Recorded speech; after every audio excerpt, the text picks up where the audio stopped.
ਚੋਇਰ ਸਾਹਿਬ, ਇਹ ਸਿਆਸੀ ਬਿਆਨਬਾਜ਼ੀ ਜਿਹੜੀ ਹੈ ਤੇ ਉਲਟੀ ਗਿਣਤੀ ਅੱਜ ਕੱਲ੍ਹ ਹੁਕੂਮਤ ਦੀ ਜ਼ਰੂਰਤ, ਰਾਣਾ ਸਾਹਿਬ ਕਹਿੰਦੇ ਨੇ ਕਿ ਉਲਟੀ ਗਿਣਤੀ ਸਿੱਧੀ ਹੋ ਜਾਣੀ ਹੈ। ਬਿਲਕੁਲ ਉਹ ਸਿੱਧੀ ਤੇ ਕੁਝ ਤੁਹਾਨੂੰ ਨਜ਼ਰ ਹੀ ਆ ਗਿਆ ਹੋਣਾ ਕਿ ਬਿਲਾਵਲ ਸਾਹਿਬ ਦਾ ਬਿਆਨ ਤੋਂ ਹੀ ਪਤਾ ਲੱਗ ਗਿਆ। ਦੇਖੋ ਨਾ, ਬਿਲਾਵਲ ਸਾਹਿਬ ਨੇ ਕਿਹਾ ਪਹਿਲੇ ਟਿਕਟੌਕ ਦਾ ਇੱਕ ਉਹਨਾਂ ਨੇ ਆਪਣੇ ਵੱਲੋਂ ਤੇ ਹੀਰੋ ਬਣੇ ਨਾ, ਵੀ ਮੈਂ ਪਤਾ ਨਹੀਂ ਟਿਕਟੌਕ ਦਾ ਵੀ ਹੀਰੋ ਬਣ ਜਾਵਾਂ। ਉਹਨਾਂ ਨੂੰ ਮਸ਼ਵਰਾ ਦਿੱਤਾ ਹੋਣਾ ਜਿਹੜੇ ਬੜੇ ਬੜੇ ਵੱਡੇ, ਤੁਹਾਨੂੰ ਪਤਾ ਬੜੇ ਬੜੇ ਵੱਡੇ ਤੇ ਮਤਲਬ ਕਿ ਨਾ ਉਹ ਕਹਿੰਦੇ ਨਾ, ਕਹਿੰਦੇ ਜਿਹੜਾ ਕੱਟੋ ਉਹੀ ਲਾਲ ਹੈ, ਜਿਹੜਾ ਕੱਟੋ ਉਹੀ ਲਾਲ ਹੈ। ਤੇ ਬੜੇ ਵੱਡੇ ਲਾਲ ਰੰਗ ਦੇ ਹੁੰਦੇ ਨੇ ਮਸ਼ਵਰੇ ਦੇਣ ਵਾਲੇ ਤੇ ਡਬੋ ਵੀ ਦਿੰਦੇ ਨੇ। ਤੇ ਬਿਲਾਵਲ ਸਾਹਿਬ ਹੋਰਾਂ ਨੇ ਟਿਕਟੌਕ ਵੀ ਬਣਾਤੀ ਤੇ ਬਾਅਦ ਵਿੱਚੋਂ ਕਹਿਤਾ ਕਿ ਜੀ ਤੁਹਾਡੇ ਸਾਹਮਣੇ ਹੀ ਸੀ, ਅਸੀਂ ਗੱਲ ਵੀ ਕੀਤੀ ਹੈ ਕਿ ਵਜ਼ੀਰ ਆਜ਼ਮ ਬੜਾ ਅੱਛਾ ਬੰਦੇ ਨੇ ਤੇ ਅਸੀਂ ਉਹਨਾਂ ਦੇ ਨਾਲ ਹੈ ਤੇ ਗੌਰਮੈਂਟ ਦੇ ਵੀ ਨਾਲ ਆ, ਸਿੰਤਾ ਪੂਰਾ ਕਰੇਗੀ। ਨਕਵੀ ਸਾਹਿਬ ਨੇ ਵੀ ਫਿਰ ਇਹੋ ਹੀ ਗੱਲ ਕਰਤਾ। ਉਹ ਵੀ ਵਿਚਾਰੇ ਕੁਝ ਬੰਦਿਆਂ ਦੇ ਤੁਹਾਨੂੰ ਮੈਂ ਦੱਸਿਆ ਹੀ ਸੀ ਜਿੱਧਰ ਉਹ ਆਏ ਨੇ। ਕਹਿਣ ਦਾ ਮਕਸਦ ਗਲਤੀ ਤਾਂ ਸਿੱਧੀ ਹੋ ਗਈ ਔਰ ਗਵਰਨਮੈਂਟ ਵੀ ਬਣ ਜਾਣੀ ਹੈ।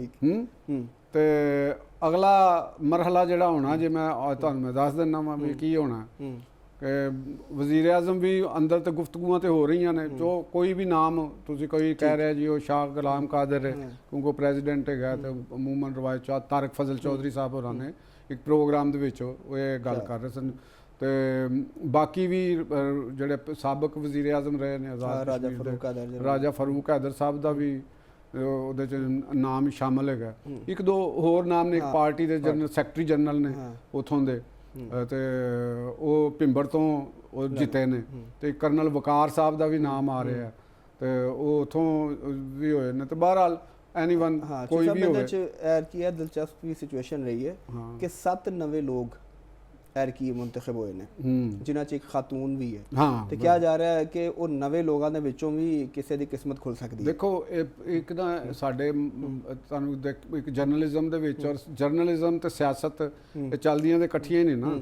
ਤੇ ਸਿਆਸਤਦਾਨ ਫਿਰ ਜਿਹੜੇ ਹੁੰਦੇ ਨੇ, ਜਿਹੜੇ ਉਮੀਦਵਾਰ ਹੁੰਦੇ ਨੇ, ਉਹ ਵੀ ਕਿਸੇ ਦੇ ਜ਼ਰੀਏ ਚਲਵਾਉਂਦੇ ਨੇ ਕਿ ਸਾਡਾ ਨਾਂ ਚਲਵਾਓ, ਠੀਕ ਹੈ ਨਾ ਜੀ। ਤੇ ਐਨ ਜੀ ਫਿਰ ਸਾਡੇ ਵਰਗੇ ਜਿਹੜੇ ਐਂਕਰ ਬੈਠੇ ਹੁੰਦੇ ਨੇ, ਉਹਨਾਂ ਦੀ ਵੀ ਆਪਣੇ ਜਿੱਧਰ ਤਲਕ ਹੁੰਦਾ ਕੋਸ਼ਿਸ਼ ਕਰਦੇ ਨੇ ਕਿ ਚਲੋ ਐਸ ਜ਼ਰਾਏ ਦਾ ਨਾਂ ਪਾ ਕੇ ਤੇ ਕਹਿ ਦਿਓ, ਆਪਣੀ ਗੱਲ ਕਰ ਲਓ ਕਿ ਜੀ ਉਹ ਵੀ ਬਣ ਰਿਹਾ। ਤੇ ਜਿਵੇਂ ਇੱਕ ਉਹ ਜਿਹੜਾ ਮੁਸਲਿਮ ਲੀਗ ਨੂਨ ਦਾ ਇੱਕ ਬੜਾ ਬਾਅਸਰ ਲੀਡਰ ਆਜ਼ਾਦ ਕਸ਼ਮੀਰ ਦਾ ਰੁਖਸਾਰ ਅਹਿਮਦ ਚੌਧਰੀ, ਰੁਖਸਾਰ ਅਹਿਮਦ, ਤੇ ਉਹਦਾ ਵੀ ਕੋਸ਼ਿਸ਼ ਹੋਣੀ ਤੇ ਉਹਦੇ ਉੱਤੇ ਨਾਲ ਹੀ ਅਗਲਿਆਂ ਨੇ ਉਹ ਲੰਡਨ ਦਾ ਕੇਸ ਕੱਢ ਲਿਆ ਕਿ ਜੀ ਉਹਦੇ ਤੇ ਕੇਸ ਹੈਗਾ, ਜ਼ਿਆਦਤੀ ਦਾ ਕੇਸ ਉੱਥੇ ਪੁਲਿਸ ਦੇ ਜ਼ੇਰੇ ਨਿਗਰਾਨੀ 'ਚ ਹੈਗੇ ਨੇ ਅਜੇ। ਸੋਸ਼ਲ ਮੀਡੀਆ ਤੇ ਉਹਨਾਂ ਦਾ ਤੇ ਪਤਾ ਕੱਟਿਆ ਗਿਆ ਨਾ, ਤੇ ਇੰਝ ਕੋਈ ਪਤਾ ਨਹੀਂ ਹੁੰਦਾ ਸਿਆਸਤ 'ਚ ਕਿਹਦਾ ਪਤਾ ਕੱਟਿਆ ਜਾਂਦਾ। ਲੇਕਿਨ ਸਾਡਾ ਮੌਕਫ ਇਹ ਹੈ, ਅਸੀਂ ਜਿਹੜੇ ਐਨਾਲਿਸਿਸ ਇਹ ਕਰ ਰਹੇ ਹਾਂ ਕਿ ਗਵਰਨਮੈਂਟ ਉੱਥੇ ਬਣਦੀ ਮੁਸਲਿਮ ਲੀਗ ਨੂਨ ਦੀ ਬਣ ਜਾਣੀ ਗਵਰਨਮੈਂਟ, ਇਹ ਤਾਂ ਕਲੀਅਰ ਹੈ। ਜਿਹੜਾ ਵੀ ਵਜ਼ੀਰ ਆਜ਼ਮ ਉਹਨਾਂ ਦਾ ਆਉਣਾ, ਉਸ ਤੋਂ ਬਾਅਦ ਵਜ਼ਰਾ ਤਾਇਨਾਤ ਹੋ ਜਾਣਗੇ। ਇਹ ਅਲੱਗ ਇਸ਼ੂ ਨੇ ਕਿ ਉਹ ਇੱਥੋਂ ਜਿਹੜੀਆਂ ਨੇ ਮਹਾਜਰ ਨਸ਼ਿਸ਼ਤਾਂ 'ਚੋਂ ਕੋਈ ਲੈਂਦੇ ਨੇ ਨਹੀਂ ਲੈਂਦੇ, ਕਿਉਂਕਿ ਪਾਰਟੀ ਦੇ ਅੰਦਰੋਂ ਅਜੇ ਤੱਕ ਮੁਸਲਿਮ ਲੀਗ ਨੂਨ ਦੇ ਜਿਹੜੇ ਕਿਆਦਤ ਦੀ ਅੰਦਰੋਂ ਕੋਈ ਅਜੇ ਇਹੋ ਜਿਹੀ ਇਤਲਾਹ ਨਹੀਂ ਆਈ। ਤੇ ਲੇਕਿਨ ਇਹ ਵੀ ਤਾਰਿਕ ਫਜ਼ਲ ਚੌਧਰੀ ਸਾਹਿਬ ਨੇ ਜਿਹੜਾ ਇੱਕ ਟਾਕ ਸ਼ੋਅ ਦੇ ਵਿੱਚ ਗੱਲ ਕੀਤੀ ਕਿ ਵੀ ਹੋ ਸਕਦਾ ਹੈ ਕਿ ਕਿਉਂਕਿ ਅਸੀਂ ਸਾਈਨ ਕੀਤਾ ਸੀ 2025 ਦੇ ਵਿੱਚ, ਉਸ ਵਕਤ ਐਕਸ਼ਨ ਕਮੇਟੀ ਦੇ ਨਾਲ ਜਿਹੜਾ ਕੀਤਾ ਸੀ ਕਿ ਉਹਦੇ 'ਚ ਸ਼ਿਕ ਸ਼ਾਮਲ ਸੀ ਕਿ ਅਸੀਂ ਬਾਹਰ ਦਾ ਬੰਦਾ ਨਹੀਂ ਲਵਾਂਗੇ ਤੇ ਕੋਸ਼ਿਸ਼ ਕਰਾਂਗੇ ਅਸੀਂ, ਕਿਉਂਕਿ ਉਹਨਾਂ ਨੇ ਮੰਨਿਆ ਨਹੀਂ, ਉਹ ਕਲਅਦਮ ਹੋ ਗਈ, ਉਹਨਾਂ ਨੇ ਕੰਪਰੋਮਾਈਜ਼ ਵੀ ਨਹੀਂ ਕੀਤਾ ਕਮੇਟੀ ਨੇ, ਤੇ ਉਹ ਲਿਹਾਜ਼ਾ ਅਸੂਲਨ ਤੇ ਉਹ ਮਾਇਦਾ ਵੀ ਖਤਮ ਹੋ ਗਿਆ। ਲੇਕਿਨ ਅਸੀਂ ਫਿਰ ਵੀ ਉਹਦੇ ਨਾਲ ਹਮ ਆਹੰਗ ਕਰਾਂਗੇ। ਮੀਰਪੁਰ ਦੇ ਵਿੱਚ ਅਸੀਂ 에ਅਰਪੋਰਟ ਵੀ ਤਰਜੀਹ ਦੇ ਵਿੱਚ ਉਹ ਬਣਾਵਾਂਗੇ, ਹੋਰ ਵੀ ਜਿਹੜੇ ਉਹ ਕੰਮ ਨੇ ਉਹ ਕਰਾਂਗੇ। 에ਅਰਪੋਰਟ ਦਾ ਐਲਾਨ ਤੇ ਖੁਦ ਕਾਇਦ ਮੁਸਲਿਮ ਲੀਗ ਨੂਨ ਨੇ ਕੀਤਾ ਸੀ। ਅੱਜ ਜਿਹੜਾ ਰਾਣਾ ਸਾਹਿਬ ਨੇ ਬਾਗ ਦੇ ਵਿੱਚ ਜਲਸੇ 'ਚ ਕਿਹਾ ਨਾ, ਉਹਨਾਂ ਨੇ ਕਿਹਾ ਕਿ ਅਸੀਂ ਇਹ ਜਿਹੜੀ ਹੁਕੂਮਤ ਬਣਾ ਲਵਾਂਗੇ, ਉਹਦੇ ਬਾਅਦ ਕਲਅਦਮ ਅਵਾਮੀ ਐਕਸ਼ਨ ਕਮੇਟੀ ਨਾਲ ਬੈਠਾਂਗੇ ਵੀ, ਕਿਉਂਕਿ ਉਹਦੇ 'ਚ 99% ਲੋਕ ਜਿਹੜੇ ਨੇ ਉਹ ਮੁਹਿੱਬ ਵਤਨ ਹੈਗੇ। ਇਹ ਹੋਣਾ ਇੰਝ ਹੀ ਹੈ ਕਿ ਉਹਨਾਂ ਦੇ ਵਿੱਚੋਂ ਕਲਅਦਮ ਐਕਸ਼ਨ ਕਮੇਟੀ ਦੇ ਵਿੱਚੋਂ ਜਿਹੜੇ ਬੰਦੇ ਨੇ, ਕੁਝ ਬੰਦੇ ਰਾਬਤਿਆਂ ਦੇ ਵਿੱਚ ਹੈ ਨੇ ਜਿਹੜੇ ਉੱਥੋਂ ਜਾਨ ਛੁਡਾਉਣਾ ਚਾਹੁੰਦੇ ਨੇ, ਠੀਕ ਹੈ ਨਾ ਜੀ।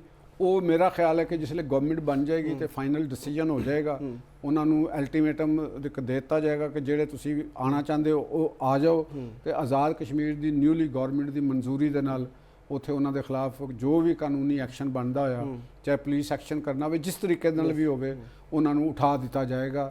ਉਹ ਆਪਣੀ ਖੈਰ ਮਨਾਉਣ, ਕਿਉਂਕਿ ਜੋ ਕੁਝ ਉਹਨਾਂ ਨੇ ਪਾਕਿਸਤਾਨ ਦੇ ਨਾਲ ਜੋ ਕੀਤਾ ਹੈ ਔਰ ਆਜ਼ਾਦ ਕਸ਼ਮੀਰ ਦੇ ਲੋਕਾਂ ਨਾਲ ਜੋ ਕੀਤਾ ਹੈ, ਉਹਦਾ ਮਤਲਬ ਕਿ ਖਮਿਆਜ਼ਾ ਤੇ ਭੁਗਤਣਾ ਪੈਣਾ। ਚਲੋ ਨਾਓ ਫੇਸ ਦੀ ਮਿਊਜ਼ਿਕ, ਤੇ ਉਹ ਆਪਣਾ ਹੁਣ ਜੋ ਮਿਊਜ਼ਿਕ ਹੈਗਾ ਉਹ ਵਜਾਣ।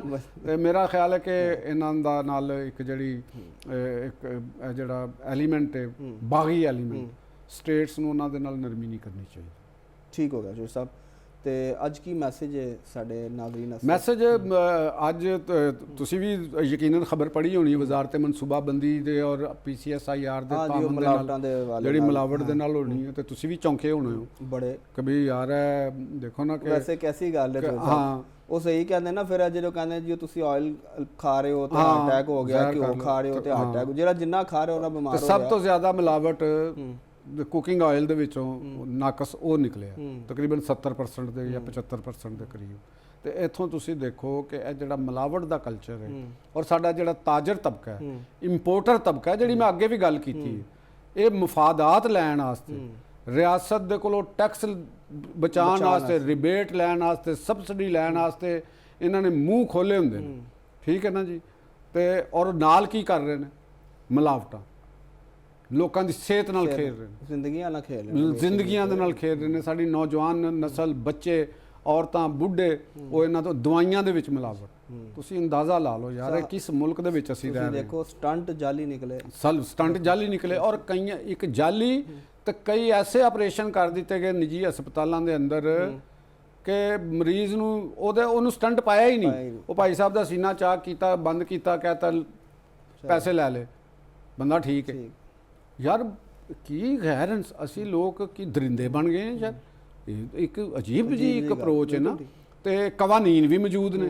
ਇਹਦਾ ਮਤਲਬ ਕੀ ਹੋਇਆ ਕਿ ਅਸੀਂ ਬਤੌਰ ਹਿਊਮਨ ਕੁਝ ਸਾਡੇ ਅੰਦਰ ਇਹ ਵੀ ਚੀਜ਼ ਆਣੀ ਚਾਹੀਦੀ ਹੈ ਕਿ ਯਾਰ ਪੈਸਾ ਕਮਾਣਾ ਠੀਕ ਹੈ, ਇੱਕ ਜ਼ਿੰਦਗੀ ਦਾ ਮਕਸਦ ਹੋਣਾ ਚਾਹੀਦਾ, ਆਸਾਇਸ਼ ਲੈਣਾ ਜ਼ਿੰਦਗੀ ਦਾ ਮਕਸਦ ਹੋਣਾ ਚਾਹੀਦਾ, ਸਾਰਾ ਕੁਝ ਹੋਣਾ ਚਾਹੀਦਾ, ਲੇਕਿਨ ਤੁਸੀਂ ਕਮ ਅਜ਼ ਕਮ ਯਾਰ कुछ ते की कहते हैं कि कुछ जंग सुना है जंगल के भी कुछ कानून होते हैं यार, कुछ ते कोई अमल कर लो। भी अपनी जिंदगी हद वाली गल है। अपने बच्चों नूं अपने घरां दे विच जिहड़ा तुसीं हराम माल, ਇਹ जे हराम माल ਜਿਹੜਾ ਤੁਸੀਂ ਮਿਕਸਿੰਗ ਕਰ ਰਹੇ ਹੋ ਔਰ ਉਹਨੂੰ ਮਹਿੰਗੇ ਦਾਮੋਂ ਵੇਚ ਰਹੇ ਹੋ, ਇਹ ਤੁਸੀਂ ਆਪਣੇ ਬੱਚਿਆਂ ਨੂੰ ਹਰਾਮ ਮਾਲ ਕਰ ਰਹੇ ਹੋ। ਤੇ ਫਿਰ ਇਹ ਉਮਰਾ ਦੇ ਬੱਚੇ ਦੇਖ ਲਓ ਕੀ ਕੁਝ ਕਰਦੇ ਪਏ, ਕਿੰਨੇ ਕਿੰਨੇ ਹੀਨੀਅਸ ਕ੍ਰਾਈਮ ਕਰ ਰਹੇ ਨੇ।